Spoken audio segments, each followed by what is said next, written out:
Programa Observadores. Patrocínio. Sinobras, a força de cada um constrói o desenvolvimento de todos. Bom dia, estamos começando agora mais uma edição do nosso programa Observadores, aqui na telinha da TV Correio SBT. E hoje recebendo aqui dois queridos amigos, profissionais da área de saúde. A primeira é essa médica, essa jovem médica, Lorena Grise, médica paliativista e da família. Ela vai explicar pra gente o que é um paliativista, que é justamente o tema de hoje. E também o Thiago Mourão, que é biomédico, né, dono de laboratório, mas também acadêmico de medicina, futuro colega de trabalho da Lorena. Hoje aluno dela, né? Inclusive, né? Apesar dos cabelos brancos. Bom dia, Lorena, bem-vinda. Obrigada, Patrick. E o meu grande cumprimento a toda Marabá com um alô Marabá, né? Tá que aí. É onde eu ia sempre olá Marabá. Que bem, que bom. Que bom que você aceitou o nosso convite e está aqui conosco hoje. Thiago, bem-vindo. Patrick, obrigado. Bom dia, pessoal. Mais uma vez aqui e é com muita honra. Sim, segunda vez, né? Segunda Esteve aqui em 2020, um bate-papo nosso com outro médico, que era o Dr. Nagilson. Exato. E você nos ajudou muito, de forma que eu te convidei aqui hoje de novo para nos dar um apoio, um suporte nessa entrevista com a Lorena, que nós vamos falar aqui da área de atuação médica dela, que é justamente a medicina paliativa, um termo pouco conhecido e pouco empregado, acredito também, aqui no interior do Pará, inclusive aqui em Marabá. É uma área importantíssima, vocês vão entender aqui durante o programa o porquê da grande importância dessa área, e é uma missão de vida que eu entendo que a Lorena abraçou, né? Que até depois eu vou perguntar isso pro Thiago. Eu entendo que talvez quando você entra no curso de medicina não seja a área da medicina que seja mais badalada, posso entender que não. Mas não quer dizer que não seja uma das mais importantes. Eu entendo ela como muito, muito importante. Eu queria primeiro que você explicasse primeiro para o pessoal de casa o que é a medicina paliativa e qual a importância dela, Lorena. Certo, Patrick. A medicina paliativa ela é um cuidado que preza a qualidade de vida, tá, de pessoas, podem ser crianças e adultos, que portam uma doença que ameaça a vida. Certo. Então, quando a pessoa tem a sua vida, a sua trajetória da vida ameaçada por uma doença, essa doença vai trazer consequências. Por vezes, o próprio tratamento traz consequências, em que é preciso apoiar a pessoa adoecida e a família durante toda a trajetória do cuidado, para primar pela qualidade de vida, controlando os sintomas que trazem desconforto, como ter muita dor, muita náusea e vômito, estar parando de comer, e dar um cuidado individualizado, de maneira muito autônoma. Como você quer ser cuidado? Sim. De individualizar. Um exemplo muito claro disso seria o câncer, né? Sim, Vocês o câncer... você chama de CA, né? Sim, Uhum. sim. De fato, o câncer, ele é uma doença ameaçadora da vida. Sim. Então, ao diagnóstico de uma doença como um câncer, é preciso entender o impacto desse diagnóstico na vida da pessoa. Sim.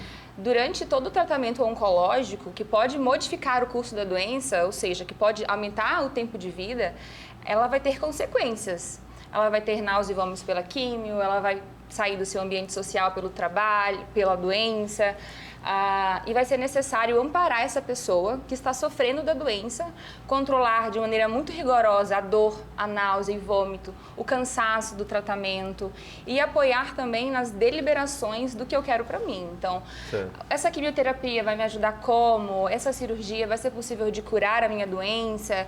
E se a minha doença avançar, como eu vou ser cuidado? Então, também apoia as decisões do que a pessoa entende que é melhor para ela.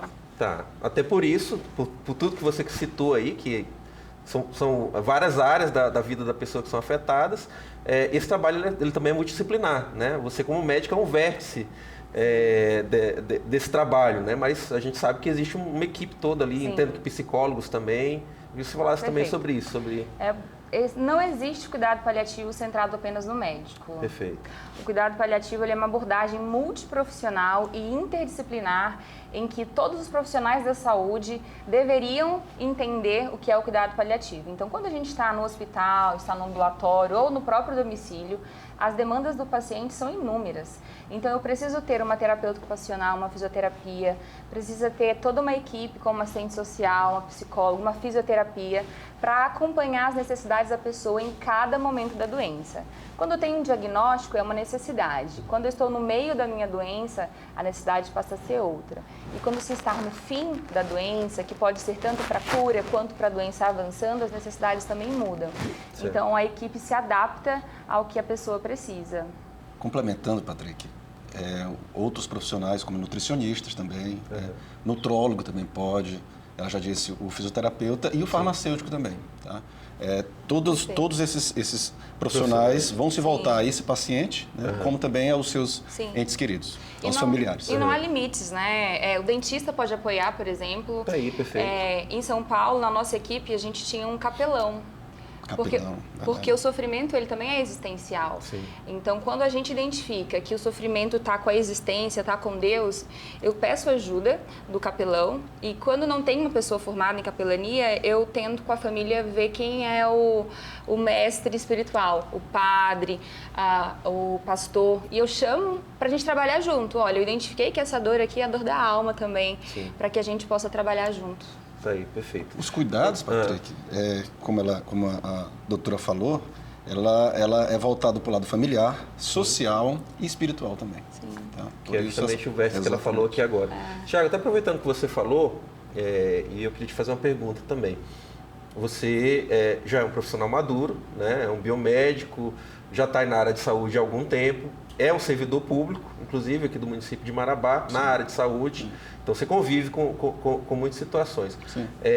Levando em conta o que você já tem visto nessa tua trajetória profissional e o que você tem enfrentado já nessa tua trajetória de acadêmico de medicina, como é que você vê hoje a importância da medicina paliativa? Patrick, assim, cuidados paliativos, na minha primeira formação a gente não abordou, né? E já na medicina atual, inclusive, é uma matéria que a gente assiste, né? Então a gente pega durante alguns semestres como matéria eletiva a matéria de cuidados eletivos, né? Paliativos. Então, assim, eu acho muito importante, sem dúvida. Eu acho que todo profissional da saúde poderia, sim, estudar isso de uma forma mais profunda, para que porque para quando você se deparasse com uma situação dessa, você saberia agir.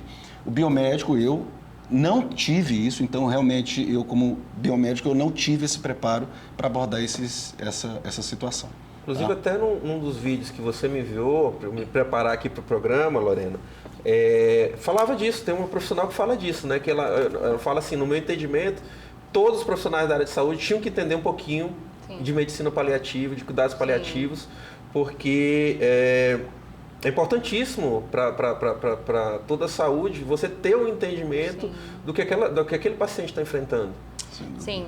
Então é esperado que todo profissional de saúde saia da graduação com conhecimento básico de cuidados paliativos, que é um pouco do que a gente está conversando também, mas reconhecer a necessidade, saber minimamente controlar os sintomas. Essa ainda não é a realidade no Brasil, mas a gente está caminhando.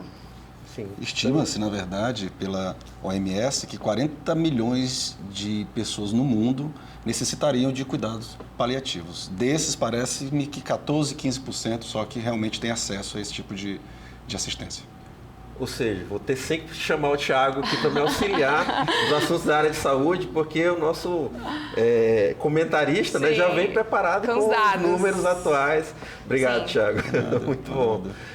Lorena, o que te chamou atenção para essa área? Né? Você é uma jovem médica, né? Poderia estar atuando em N áreas dentro da saúde e eu sinto, quando você fala disso, eu sinto que você tem uma paixão muito grande por isso e a gente, como eu falei no início, imagino que talvez não seja a área mais glamourosa dentro da saúde. Porque quando você sentiu que um chamamento de que você tinha que trabalhar e se dedicar a essa área? É o encontro mesmo, né? É o encontro. E acho que preciso contar um pouquinho que eu fiz residência em medicina de família na Fiocruz, lá no Rio de Janeiro. E a partir de uma necessidade de um cuidado em que eu não sabia o que fazer, me veio a necessidade de buscar algo mais. E estava acontecendo no Rio de Janeiro o Congresso Mundial de Médicos de Família, e foi quando eu tive a oportunidade de ter contato com cuidados paliativos.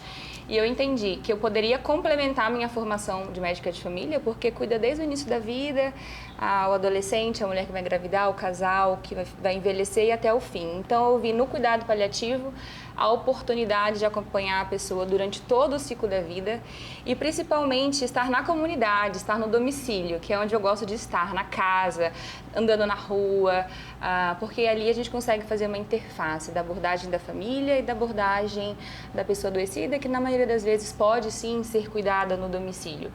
Quando você pergunta para a maioria das pessoas que tem uma doença avançada que ameaça a vida, a maioria delas dizem que gostariam de estar em casa e ser cuidada em casa. Então, quando é possível, a gente cuida no domicílio e quando é necessário internar, a gente faz tudo isso bem organizado.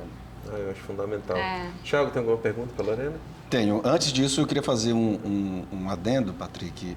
A palavra paliativos vem da palavra palio, que quer dizer manto, né? ou capa, que era utilizado pelos soldados medievais e era usado como um tipo de proteção. Tá? Eu queria saber, doutora, quais são os pilares dos cuidados paliativos, os principais pilares? Sim. Acho que é bom tocar nesse assunto, porque as pessoas às vezes querem transformar o cuidado paliativo num protocolo. Vamos instituir um protocolo. Diferente de outras assistências, os cuidados paliativos não se define a um protocolo. Ele é baseado em princípios e filosofias, né?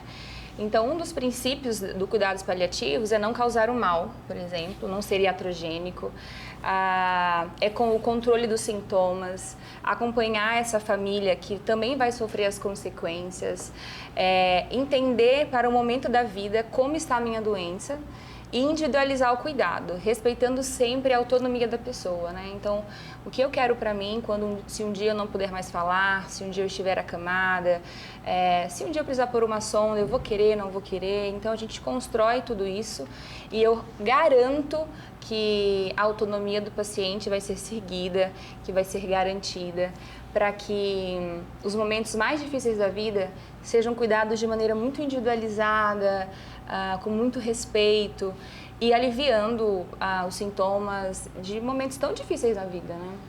Muito importante o que o Thiago perguntou, porque a tua resposta você falou em vários momentos em família, né? Sim. Ou seja, não existe esse tratamento que o foco é apenas o paciente. Mas a família tem que estar preparada para o que está vindo pela frente. Eu acho isso muito importante e fundamental. A gente não vai ter efetividade se a família não tiver com essa cabeça que você está falando, né? Precisa caminhar junto, né? Porque é preciso apoio. A gente precisa se fazer uma rede de apoio para as necessidades da pessoa adoecida. Certo. Que quando está no início da doença são necessidades diferentes de quando está no final da doença, né? Então, o cuidado paliativo, ele acompanha a pessoa desde o início da doença até o final dessa doença. Por vezes, até quando a doença se cura, quando é possível, em algumas doenças, ficam consequências dessa doença. Fiz uma cirurgia, eu tenho uma colostomia, tenho uma bolsa, por exemplo, eu tenho uma dor do osso que ficou. Então, a gente apoia durante todo esse tratamento e vai mostrando para a família que, por mais que se trate de uma doença progressiva, que vai se avançar, tem muito que se fazer.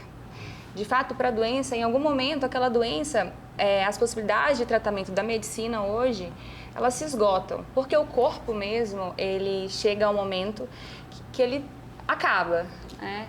E observar e identificar este momento exige muita técnica, muita medicina para você ser muito assertivo, para evitar qualquer iatrogenia, para não prolongar artificialmente um processo de morrer.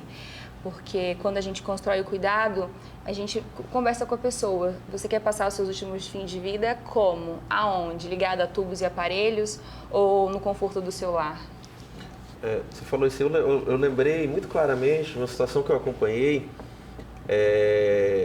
Aqui tem muito acidente de moto, né? Marabá é uma das cidades, até bem pouco tempo, era uma das maiores revendas de uma determinada marca de motocicleta aí do país. Nós já recebemos prêmio aqui, a concessionária local já recebeu prêmio de maior revenda do país de motos. Então a gente tem muita moto na rua aqui em Marabá. São falou aqui semana passada, no programa passado, o chefe do trânsito municipal, que Marabá tem por volta de 160 mil veículos e pelo menos 48% são motos. E um amigo que se acidentou, né, a moto caiu sobre a perna, ele foi levado diretamente para o regional, onde ele ficou primeiramente UTI, depois ele passou por cirurgias para salvar a perna, conseguiu salvar a perna. E dali ele saiu com a integridade, né? Teve potapino, etc. e tal.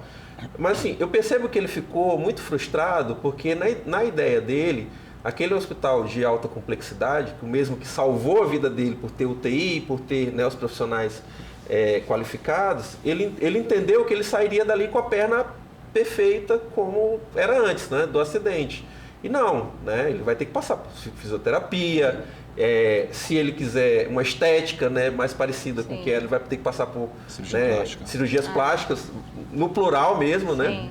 Até porque realmente ficou bem diferente, a gente sabe dessa questão toda de enxerto, etc. São situações que a gente não, no dia a dia, a gente não para avaliar, a gente não para pensar de que, né, poxa, se eu me deixar aqui a mercê de passar por um acidente grave, não é só ter uma UTI, né? Pode mudar as condições minhas de vida. Tem o pós, né? Minha forma de caminhar. No caso desse, a pessoa ficou com a perna encurtada, etc. Então, o que me chamou muita atenção nesse tema, e por isso eu te convidei aqui hoje, junto com o Thiago, é justamente a reflexão que é importante a gente colocar para as pessoas de casa, de, primeiro, se você tem integridade da tua saúde, você prezar por isso, né? Você se cuidar, você, né, cuidar de si, cuidar do próximo, né? Não concorrer para que as situações de acidente ou qualquer outra possam ocorrer, né? Que já são, né, já é duro você tratar como uma situação de causas naturais, quanto mais uma que você se colocou à mercê daquilo, né? E que de repente aquilo pode ser um divisor de águas para o resto da tua vida, da qualidade de vida que você vai ter. E é justamente sobre qualidade de vida, que é a importância desse trabalho, que a gente vai conversar bastante no segundo bloco. A gente vai agora para um rápido intervalo. Eu lembro a você que ligou a TV agora, que a gente está conversando aqui com a doutora Lorena Grise, médica da família e paliativista, e também com o Thiago Mourão, que é acadêmico de medicina, é biomédico, também empresário da área de saúde. E o bate-papo está muito bacana e muito importante. Continue conosco, a gente vai para um rápido intervalo e já voltamos aqui na telinha do TV Correio e SBT.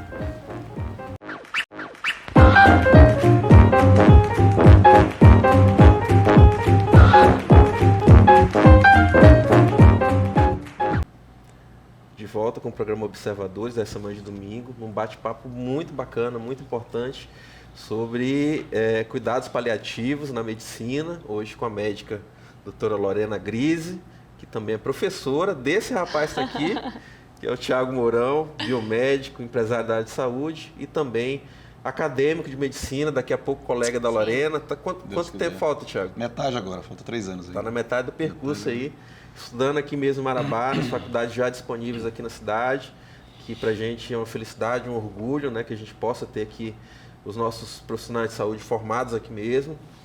E o Thiago faz parte dessa visão, né? Então pra gente fico muito feliz com isso. E principalmente, Thiago, porque você já tinha, né, um encaminhamento na vida, já é um empresário bem sucedido na área de saúde e sentiu no teu íntimo esse desejo, né, de enveredar pela medicina. E até daqui a pouquinho eu vou te deixar comentar um pouquinho sobre isso também, como é que está o ambiente acadêmico, mas isso aí a gente vai falar no terceiro bloco. Okay. Vamos jogar algumas imagens aqui, para a gente entender um pouquinho mais do dia a dia da doutora Lorena.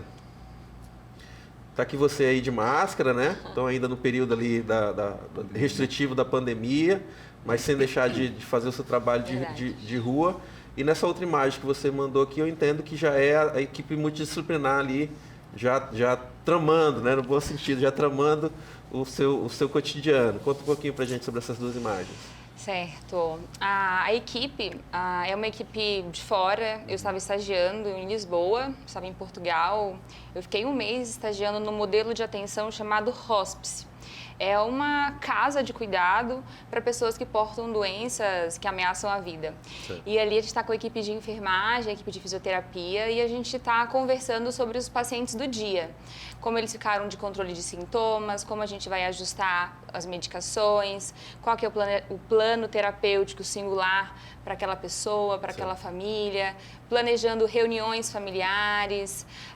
E é um cuidado muito intensivo. Certo. Tem que estar beira-leito o tempo todo para a gente poder dar o melhor controle de sintomas e assistência para o que a pessoa precisa. Então, foi uma experiência bem legal. Eu estive em Portugal. Aproveitando que você citou isso, né?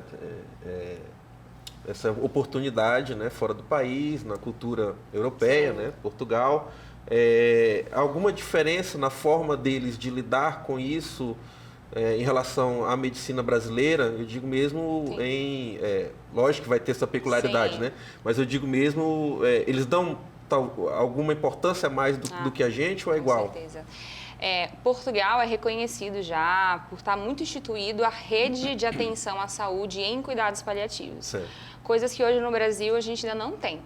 A partir de 2018 foi reconhecido que cuidados paliativos precisa estar no SUS. Agora, 2018 praticamente antes de ontem, né? E agora está sendo construído como vai ser esse caminho. Certo. Porque se eu quiser encaminhar o paciente para um ambulatório, não tem ambulatório de cuidados paliativos fixo como uma rede no Brasil. Portugal já existe uma rede própria de cuidados paliativos. E quando o paciente está no hospital, ele conversa com a UBS para que seja feita essa transição de cuidado, para que ele seja acompanhado com esse olhar de cuidados paliativos. A própria medicina de família em Portugal já forma o especialista com a própria medicina paliativa. Então, sim, eles estão bem avançados e isso repercute também na comunidade. É uma população muito mais apropriada dos conceitos de cuidados paliativos e passam a requerer muito mais porque isso aumenta a qualidade de vida. Só para destacar o que você acabou de falar, ou seja, você está falando, quando você fala bem avançados, não estão falando que lá eles têm uma tecnologia acima, não estão falando de tecnologia, nós estamos falando de procedimentos, de forma de encarar e de fazer. Sim. Ou seja, enquanto hoje você depende de uma estrutura, né, que já existe na saúde, né, em uma série de outras áreas da saúde, lá eles têm um encadeamento dentro da área dos cuidados paliativos, né? Ou seja, você pode, já desde da primeira identificação de uma necessidade, de uma demanda, garantir que aquele paciente vai ter um olhar paliativo dentro de todo o atendimento dele. Sim. Isso é maravilhoso, né? Sim. Eu sonho realmente que a gente possa chegar nesse nível. Tiago? Doutora, eu queria saber assim, há quanto tempo que a abordagem de cuidados paliativos virou uma especialidade ou é apenas algum curso de especialização? Eu queria que você falasse mais sobre isso. Tá. Como você trouxe, né, do palio, do manto protetor, né? Então, a abordagem de cuidados paliativos data da nossa existência, porque as pessoas precisam de cuidados de fim de vida também. Cada país está avançado de uma maneira, né? No Brasil, hoje, a medicina paliativa está passando por grandes avanços, né? É reconhecida pelo Conselho Regional de Medicina como uma área de atuação, mas estamos migrando para uma especialidade médica, que isso envolve mesmo questão de formação, né? Tempo de formação. Outras áreas multiprofissionais também já possuem a especialidade. Eu fiz uma residência em medicina paliativa no IANSP, em São Paulo, com toda a estrutura curricular de uma residência. Existe também pós-graduação, existem outros cursos, então está tendo uma busca muito grande para aqueles profissionais que entendem que, para que eu possa ser um bom profissional, eu também preciso saber de cuidados paliativos. Tá aí, perfeito. Muito boa pergunta, Tiago. Vamos ver outras imagens aqui, por favor, Salatiel. Tá. Tem mais uma que eu gostaria de comentar. A Malinha é lá em São Paulo. Você falou das tecnologias. Retorna a foto, por favor, Salatiel. Aí. As tecnologias leves. Para fazer cuidados paliativos, você precisa de uma cesta básica. Então, ali estão as minhas medicações, que eu consigo controlar uma dor, uma náusea, um vômito, uma falta de ar. Então, a gente leva essa medicação até as casas das pessoas para fazer a medicação. E eu acho que fazendo uma ponte com a outra foto, né? Já pode passar, Salatiel, por favor. Aqui já em ação, Em ação, né? Então, esse de jaleco, isso é lá em Portugal, né? Nesse modelo de hospice, em que o meu grande mestre, ele está fazendo uma abordagem com a pessoa, né? Então, beira-leito, chegando perto, conversando, controlando esses sintomas. Certo. E na segunda é no domicílio, na Zona Leste de São Paulo, em que a gente está fazendo controle de sintomas. É uma paciente que eu já conheci no fim da vida, ela já comia, já tinha uma sonda, já era totalmente acamada, mas tinha muita dor. O que era o problema? Ela tinha uma demência avançada. A demência é uma doença neurodegenerativa, longa, né? Então vai se perdendo as funcionalidades de maneira muito lenta. Então é preciso apoiar essa família, essa pessoa, para todas as necessidades. Neste momento ela tinha uma necessidade de cuidados no leito, né? E ela começou a parar de comer, ela já tinha uma sonda e a gente apoia nessa deliberação. É importante colocar a sonda, não é? Quando é necessário. Não existe, na medicina paliativa, não é 8 ou 80, não são os extremos. É uma deliberação bioética, é sempre o caminho do meio. E ele estou com a equipe de enfermagem, a gente está fazendo a infusão de medicação para controle de sintomas. Certo. Doutor, Thiago. aproveitando esse caso aí, quais são as outras patologias que podem atrair o médico especialista em cuidados paliativos, além do câncer, né, que a gente já falou? Quais são as outras doenças, assim? Doenças crônicas? Sim. Acho que de uma maneira geral, a gente precisa entender que toda doença que ameaça a vida vai ser necessária uma abordagem de cuidado paliativo. O que vai diferenciar é o quanto essa doença está avançada ou não.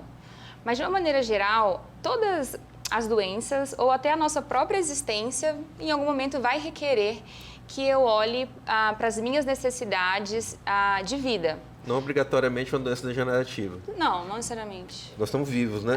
Eu listei aqui algumas, Thiago, já para ajudar a doutora. Câncer, a gente já tinha falado, né? Esclerose lateral amiotrófica, ela, né? Isso. Que realmente a gente tem visto muitos Sim. casos. Esclerose múltipla, mal de Parkinson, Sim. Alzheimer, Sim. distrofia muscular. Sim. São exemplos, né? A gente pode dividir em 3 grandes grupos, né? As doenças oncológicas, as falências orgânicas, que é quando o rim está parando, o coração está parando, o pulmão está parando, Fígado. é o fígado. Por exemplo, a pessoa tem problema no rim, ela faz diálise por muito tempo, faz 20 anos de diálise. Em algum momento, essa diálise, o corpo não vai mais suportar, então a gente tem que apoiar esse momento. Uma pessoa que tem um problema no pulmão, porque fumou muito tempo, o pulmão fica duro, ela passa a ter falta de ar, precisa usar oxigênio, é uma doença crônica progressiva, uma insuficiência cardíaca muito grave. E o terceiro grupo de doenças são as doenças neurodegenerativas, que podem ser a ELA, uma sequela muito grave de um AVC, ou como você comentou no primeiro bloco, uma pessoa jovem que sofreu um trauma muito grave e ela passou a não ser mais quem ela era antes e ficou acamada, respirando por ajuda de aparelhos. Então, são 3 grandes grupos de doenças, as oncológicas, as falências orgânicas e as neurodegenerativas. Transplantados também, né? Sim, mas aí o transplantado, ele tem uma possibilidade de mudar o curso da doença, que é quando ele tem indicação ou não da possibilidade do transplante. Então, se a pessoa suporta um transplante, o transplante vai mudar o curso e vai dar sobrevida para ela. Agora, quando há uma impossibilidade de tratamento modificador, como a cirurgia, entende-se que é necessário olhar com abordagem de cuidados paliativos. Tá. Vamos passar aqui, tem mais imagens? Aqui também se encaixa naquela questão da família? Sim, da reunião familiar, né? Que é a conferência familiar, que ela é muito técnica, é muito metodológica, a gente precisa reconhecer a necessidade. Nesse caso, era um idoso de 102 anos, olha só. Então aqui essa turma... Então, certamente vai ter filhos aqui, nessas cabeças brancas aqui, já com carinha de 70 e poucos, né? E apesar dos 102 anos, ainda havia muito conflito sobre o fim da vida, sobre a necessidade de cuidado, o local do cuidado, quem ia cuidar. Tá, então aproveitando, aqui estou falando de um paciente de 100 e poucos anos. Sim. Ela ainda tinha senilidade suficiente para dizer, para expressar suas decisões? Não, neste momento que eu conheci, infelizmente não. Por isso que o ideal... poderia dizer assim, eu escolho isso, eu escolho aquilo. Infelizmente não. Por isso que o ideal é a gente, muito precoce, manifestar as nossas vontades para as pessoas próximas. Deixar bem claro. E a reunião familiar, ela é uma ferramenta própria do médico de família, que o paliativista também faz muito bem, que é para alinhar o plano de cuidado. Porque o problema de comunicação, ele gera sofrimento. E eu não quero mais um sofrimento, porque já tem um sofrimento por tudo que está se passando. passando. Então, eu preciso acolher essa família, que o plano de cuidado seja igual e todo mundo entenda a mesma língua, para que não fique ninguém desproporcional. A gente trabalha para acolher todo mundo e tirar as dúvidas, é um bate-papo. Assim, para médicos, isso até... Nossa, eu vou conversar com estudante familiar, eu adoro, porque é o encontro de pessoas, é uma vida inteira que está ali, né? Gente, esse bate-papo tá muito bacana, muito importante. Olha, eu tenho certeza que você de casa que está nos acompanhando tá entendendo aqui sobre coisas realmente muito, muito importantes. E eu estou feliz de ter convidado vocês dois para estarem aqui hoje. Vamos jogar mais uma imagem aqui. Ah, sim. Filme, né? Transportando para Hollywood, né? Porque eu acho que é importante também a cultura, abordar certas situações. Eu achei que esse filme foi muito feliz em abordar justamente isso, né? Você tem uma doença degenerativa, né? O nome do filme é Como Eu Era Antes de Você, tá? E que eu acho que muita gente conhece, né? É uma comédia romântica, né? É um filme forte e que tem uma mensagem, eu acredito, muito especial. Não sei se você vai concordar comigo, Lorena. Mas eu achei que eles trataram de uma forma muito, muito digna e com certeza trouxe muita gente para raciocinar sobre isso, né? Ao final do filme ele toma a própria decisão dele, né? Em relação aliás, é um tipo de decisão que eu acho que aqui ainda não é possível, né? A realidade europeia, acho que até ele vai para a Suíça no final, né? Isso. Se não me engano, porque a lei suíça permite, né? A decisão que ele toma. Eu queria que você comentasse um pouquinho sobre isso.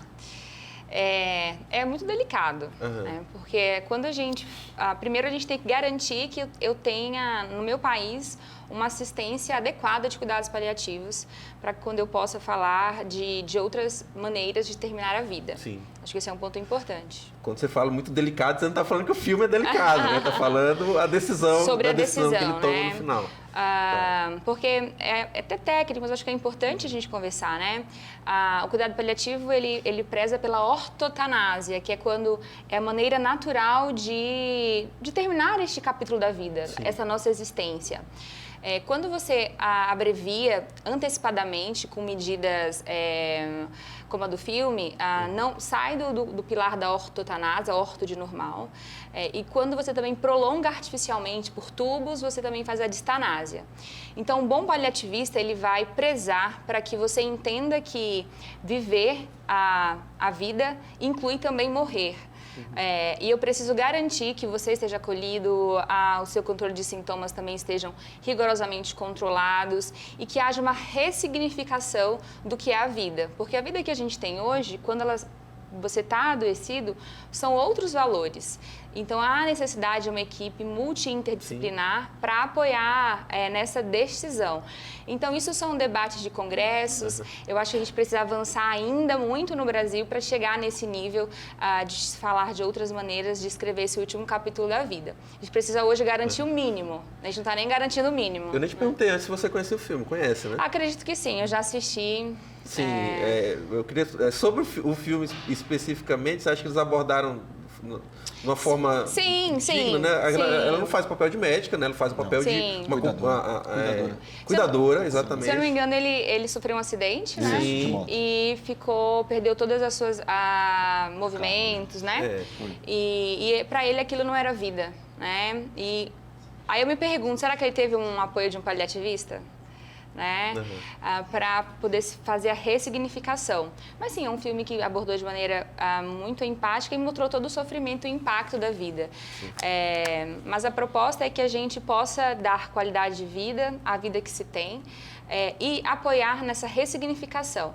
O sofrimento, ele existe porque faz parte da vida. É inerente. Faz parte da vida.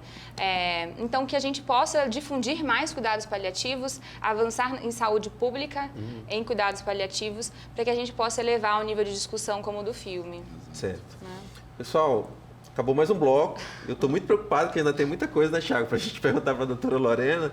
E o tempo tá voando, mas eu peço que você continue conosco, vocês não vão se arrepender. A gente vai para um rápido intervalo e voltamos em seguida aqui no SBT.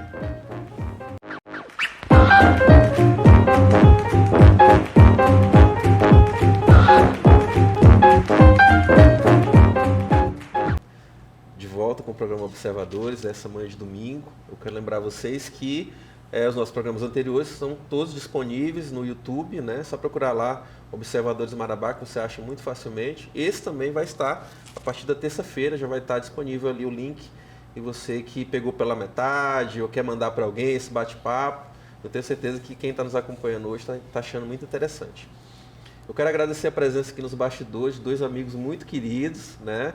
Viviane Almeida Lima, está aqui conosco hoje, e também o Carlos Ribeiro Corrêa Neto, dois filhos de Marabá.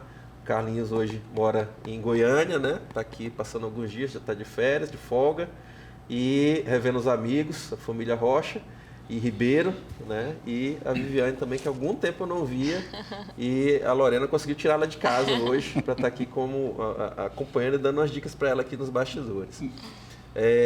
Thiago, vou te deixar falar primeiro, e eu até queria que você falasse um pouquinho como é que você acha que está prosperando essa visão que hoje já toma conta da vida da doutora Lorena, entre os estudantes, no ambiente acadêmico, há uma visão voltada para isso. Eu entendo que a área de saúde é muito ampla, né? Você mesmo estava me confidenciando que não pretende fazer residência, né? Mas apenas especialização para seguir uma determinada área. Como é que você vê hoje o interesse por essa área dentro do ambiente acadêmico? Patrick, nesse semestre foram disponibilizadas 2 matérias de cuidados paliativos lá na faculdade. Certo. E por que colocaram 2 matérias? Porque a procura foi alta. Então, existe sim interesse. Eu não sei se é essa nova faixa etária que está mais voltada para isso, mas a demanda tem, interesse tem, sim. E eu acho que isso vai expandir muito, sim. Tá? Então já ficamos tranquilos por aí, né, doutora Lorena? Eu queria até aproveitar e perguntar para ela quais são as expectativas futuras, os avanços em cuidados paliativos. Bom, acho que primeiro falar da formação, né? Acho que formar profissionais de saúde com o olhar de cuidados paliativos. Então, que as escolas de saúde possam garantir na grade curricular a temática de cuidados paliativos. Nós já ficamos tranquilos ao ouvir o que o Thiago acabou de relatar. E quanto é importante profissionais, porque eu sou a professora que dá o cuidados paliativos. Sim. Então, a gente precisa ter pessoas que também tenham interesse em passar conhecimento de qualidade e estudar o assunto, né? Então, garantir que tenhamos profissionais de saúde sabendo identificar, porque, Patrick, infelizmente, há muito desconhecimento e preconceito. Às vezes até dos próprios colegas médicos, que de maneira muito errônea acham que cuidados paliativos é quando não tem mais nada o que fazer. E isso é totalmente em desuso. Como assim não tem mais nada o que se fazer? Sempre há algo a se fazer para a pessoa. Isso é muito importante. Então, às vezes, como você se comunica com a família, você consegue destruir toda uma necessidade de cuidado. Então, outro avanço é fortalecer cuidados paliativos dentro da estrutura da rede de atenção à saúde, que é do SUS. Que a UBS possa ter um olhar de cuidados paliativos, que eu possa ter no SEI um ambulatório de cuidados paliativos, que o regional possa também ter uma equipe de cuidados paliativos para essa transição do cuidado e apoiar nas decisões, no controle de sintomas, reuniões familiares e deliberação. Grandes hospitais tem sim equipes de interconsulta, que é como a gente apoia as equipes. Então, lá em São Paulo, no IANSP, era mais de 800 leitos, a gente ia na pediatria, ia na cardiologia, ia na vascular, ia na urologia, ia no médico do pulmão, ia no médico do rim. Então, onde tem pessoas com necessidades, o paliativista vai. Não importa a doença, não importa a idade. Então, acho que são 2 pilares, formação, estruturação dentro do SUS, fala-se muito de investimento, porque vai precisar ter investimento em saúde pública, e, por fim, a disponibilidade de medicamentos. Eu não vou conseguir controlar os sintomas se eu não tiver aquela minha maletinha. Sim. Então, eu preciso ter acesso às medicações para fazer os controles dos sintomas. Doutora, e aqui em Marabá, nesses hospitais, tem médicos voltados para isso ou não? Até onde eu sei, no CTA tem, né? Mas ali é mais voltado para essas doenças infecto-contagiosas. E lá Pela própria tem, né? natureza do trabalho CTA, Exato, né? Que é o exato. CTA, gente, é o Centro de Testagem e Aconselhamento, que é um braço da Secretaria de Saúde de Marabá, né? Que é onde são feitas testagens, por exemplo, HIV, né? Então é esse setor que o Tiago está se referindo. Mas até pela natureza do CTA, que já exige realmente humanização, Sim. talvez seja mais simples. Então eu achei muito importante a Sim. pergunta do Tiago. Olha, como eu estou voltando de São Paulo agora, eu também estou reconhecendo ainda as redes e as pessoas em Marabá. Provavelmente tem sim ações isoladas, né, de um profissional que tenha um interesse, mas enquanto estrutura em equipe eu ainda não tive contato. E eu tenho essa utopia, e foi um dos fatos que me fez voltar para Marabá, de contribuir com a saúde pública e de ajudar a estruturar esse olhar do cuidado, né? Eu ouvi um comentário sobre que existe a possibilidade do regional ter uma equipe de oncologia, né? Por exemplo, eu estive na Unacom em Tucuruí, todo serviço Vai ter ala de oncologia do regional. oncologia precisa de um paliativista. Então, porque gera qualidade de vida e agrega qualidade ao serviço.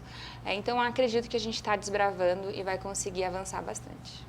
Só aproveitando que você citou novamente o câncer, eu acho que é um exemplo de doença que ela realmente atinge a família muito, né? Sim. Porque a família vai acompanhando o dia a dia do sofrimento do paciente e a especificidade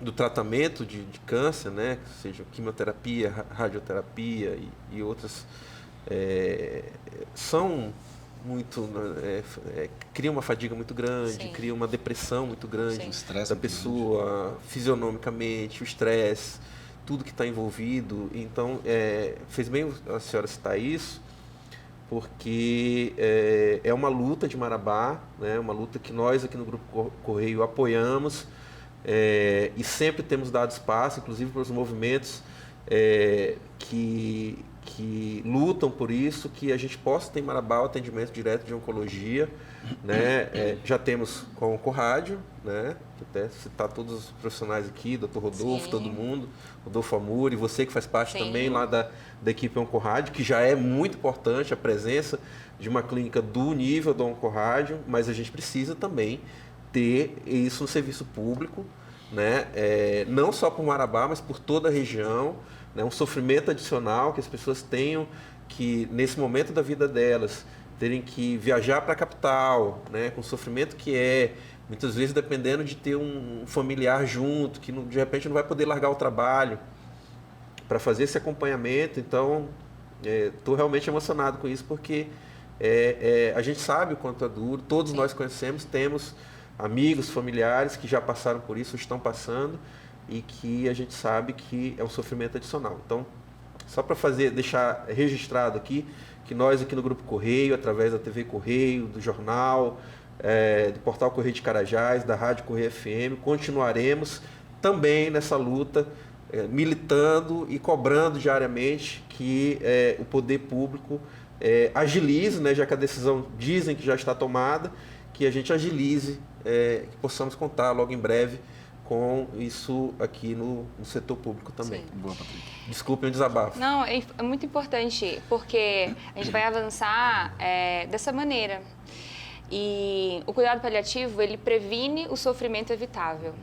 O sofrimento adicional, quando eu tenho que sair da minha casa para ir para outro município, quando eu tenho que deslocar, isso é um sofrimento que pode ser evitável. Sim. Então, o paliativista ele vai se preocupar também em ofertar o tratamento onde é mais perto da casa da pessoa. E a gente também entra nessas pautas, porque eu posso aliviar esse sofrimento se eu conseguir conversar com as pessoas e conseguir articular para que eu consiga a medicação que ela precisa para controlar a dor. Isso é uma abordagem de cuidados paliativos. Sim. É uma ação paliativa na comunidade que você está fazendo. A gente deixou de citar uma, acho que o Thiago vai concordar, que também é muito comum, AVC, hein? AVC Sim. também envolveria o trabalho do médico paliativista? Sim. E ele envolve Pós-AVC? Pós-AVC, que aí a gente vai ter que olhar para como foram as consequências desse AVC. Sim. É um AVC que tem possibilidade de reabilitação, de manutenção, ou é um AVC que deixou a pessoa de uma maneira que ela nunca mais vai poder ser quem ela era antes, né? Sequelado, né? Tem aquele exemplo do sambista Arlindo Cruz. Ele teve um AVC e ficou muito grave. Ele conseguiu salvar-se, mas já não consegue mais cantar, ficou respirando por ajuda de aparelhos e hoje já não tem mais uma socialização. Então há um sofrimento, há uma dor, há uma dificuldade para comer. O outro jornalista, o Arnaldo Jabur, ele teve um quadro agudo, Sim. não respondeu aos tratamentos do AVC e faleceu, né? Então, sim, as doenças neurológicas, as sequelas, vão precisar de cuidados paliativos e tudo vai depender da extensão do dano daquele evento.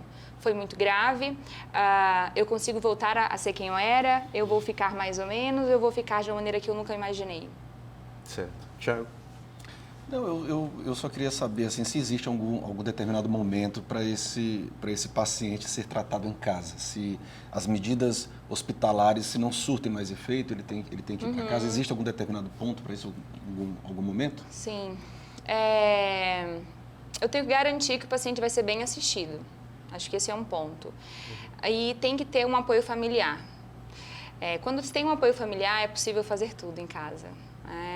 Mas, por vezes, os vínculos familiares não foram criados ou foram desfeitos. Então, é muito difícil manter no domicílio. Você pode cuidar das pessoas aonde você precisar, dependendo da necessidade. Então, se ela tem uma necessidade de medicações regulares e a pessoa tem muita dor, tem muito sofrimento, por vezes a gente poderia ficar no modelo de um hospice, que é um lugar intermediário, é como se fosse uma instituição de longa permanência, para que eu possa garantir na comunidade esse acesso. O hospital... Não temos essa tradição, né, no Brasil? Não temos. No hospital, quando a gente pensa no hospital, a gente pensa na tecnologia dura, né? Sim. Aquelas máquinas, aquelas coisas todas, que por vezes vai ser importante para alguém que está em cuidado paliativo, mas vai chegar em um momento que eu não vou precisar mais daquela coisa, aquele maquinário como um todo. Eu posso prestar um cuidado com uma tecnologia leve, como a gente chama, O fator humano. que é o cuidado humanizado e o controle de sintomas. Então, o que vai decidir se eu posso ir para casa, primeiro a minha rede de apoio, o meu controle de sintomas, a vontade da pessoa e se eu tenho o mínimo de condições de garantir dignidade no domicílio. Então, sim, é possível, a maioria dos casos é possível, sim, estar no domicílio. Quando você fala, né, do último capítulo da vida da pessoa. Doutora, a gente está num ano eleitoral e eu não vou te pedir, obviamente, o assunto não é para você fazer uma análise política, mas você é uma profissional que milita nessa área e eu acho que ano eleitoral é um ano que a gente tem que aproveitar para fazer os políticos debaterem os assuntos que nós vemos como importantes para a sociedade, para a comunidade. A senhora indicaria esse como um tema também a estar na pauta da discussão, né, sobre o que os políticos estão pensando para o Brasil, para o futuro né, do Estado e da União? A gente tem mais atenção para essa área da saúde? Sim, com certeza. Ia começar de onde a gente está, né, das micropolíticas e das macros, né? Porque o cuidado paliativo, como a gente individualiza o cuidado e a gente não faz em excesso, a gente também consegue evitar gastos desnecessários. O cuidado paliativo não vai ficar passando antibióticos desnecessários, não vai pedindo exames desnecessários. Então, a gente também consegue ser bom para o sistema porque a gente é muito efetivo. Certo. A gente vai apoiar e vai cuidar do que precisa ser feito, sem fazer em excesso e nem deixar de fazer. Então, de maneira muito estratégica, é importante para a saúde pública ter a constituição do cuidados paliativos na rede, mas isso precisa entrar a nível dos conselhos de saúde, né, dos municípios, para a gente ir ganhando essa força. Algo que funciona muito bem no Brasil, que é um serviço de atenção domiciliar, que se chama Melhor em Casa, em qual eu fui gestora lá em São Paulo por 2 anos e que, infelizmente, Marabá ainda não tem. É um serviço do SUS, que apoia pessoas que têm necessidades de reabilitação, como um pós-AVC, que apoiam pessoas que têm necessidade de cuidados no leito, no domicílio, como uma ferida, e apoia essa transição do cuidado. Então, é algo que já está instituído, já está construído, já existe uma portaria, já existe uma verba, e é algo que realmente Marabá precisa bastante. Certo. Pessoal, nosso tempo está estourando, né? Tinha muita coisa ainda para te perguntar, doutora Lorena, e também esse nosso bate-papo está gostei demais do resultado, de tudo que a gente colocou aqui, coisas importantíssimas. de um tema que é amplo, né? Acho que dá até para a gente fazer uma fase 2. Né? Inclusive aqui, já te dizendo aqui no ar, que eu nem tinha te contado isso antes, nós estamos com um convite para, terminando aqui a gravação, descer lá na rádio para falar um pouquinho também lá na rádio. Então, Thiago também, né, acabando aqui, a gente vai lá na rádio falar um pouquinho ainda para a turma de casa e deixar um gostinho do que é o programa no domingo de manhã. Mas, enfim, vamos para as nossas considerações finais aqui. Eu quero primeiro agradecer o Thiago, que, como eu contei para vocês, é biomédico, é servidor público do município, é também empresário, tem um laboratório na cidade, um grande laboratório, e decidiu aí nos últimos anos dar essa guinada na vida dele, de mudar os rumos aí, sonho dele de enveredar para a medicina, é um acadêmico de medicina, já nos contou que está na metade do curso. Thiago, eu quero te agradecer demais por mais uma vez aceitar o nosso convite e estar aqui integrando esse bate-papo. Patrick, eu que agradeço, tá? Quando você precisar, é só chamar. Eu acredito que eu posso sim mudar outras vidas como médico. Muito bom ouvir isso. Acredito também que esse ramo da medicina, isso vai crescer bastante. Eu não sei se no serviço público isso vai ser muito rápido, mas eu acredito que no serviço particular, apesar de ter alguns estigmas ainda, mas eu acho que tem espaço para isso. Sim. E eu quero deixar aqui meu abraço a você. Tá certo. E Thiago, lembrando que o Thiago não é muito entendeu? Para ele participar de uma questão como uma entrevista aqui hoje, é difícil a gente conseguir esse tempo na agenda dele e ele evita um pouquinho isso. Mas eu te agradeço demais, Thiago, porque eu te digo isso antes da tua fala, inclusive, Lorena, do orgulho de vocês, são 2 marabaenses, né, que poderiam, com o talento e a capacidade de vocês dois, poderiam estar em qualquer lugar do país, o Thiago também, eu incluo nisso, e escolheu voltar para Marabá, escolheu acreditar em Marabá, isso me dá um orgulho tremendo, e você também, Lorena. A tua família também é uma família que está há muitos anos em Marabá, apostando em Marabá, o teu pai é um empresário, um pecuarista também, uma pessoa que trabalha de sol a sol, né, que cresceu na vida trabalhando, e eu queria mandar um abraço para ele, para os teus pais, e dizer do orgulho de hoje termos você aqui, de volta para Marabá, entregando a tua saúde, a tua capacidade a favor do crescimento da nossa comunidade. Está ficando todo mundo emocionado.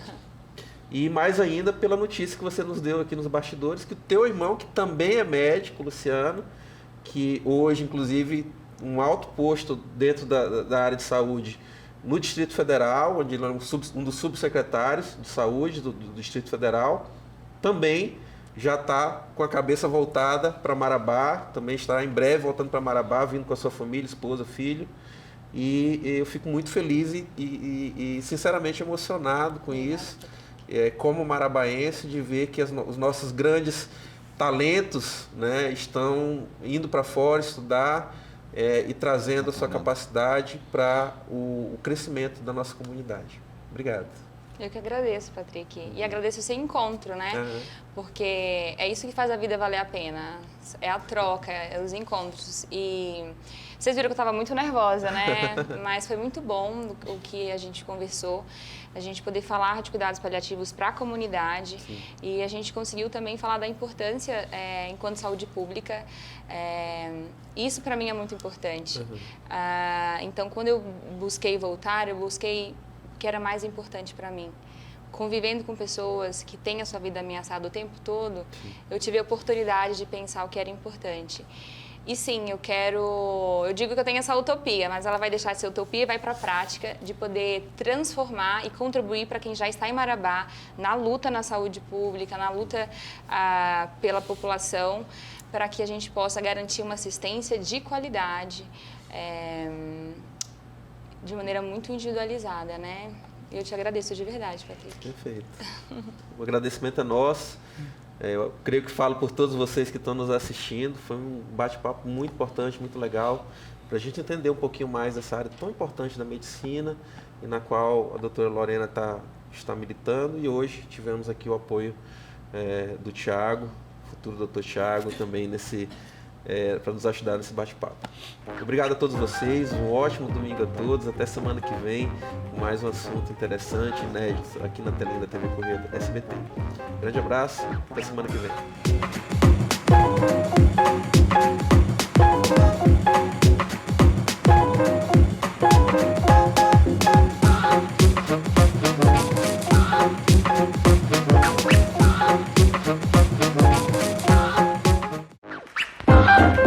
Programa Observadores. Patrocínio Sinobras, a força de cada um constrói o desenvolvimento de todos.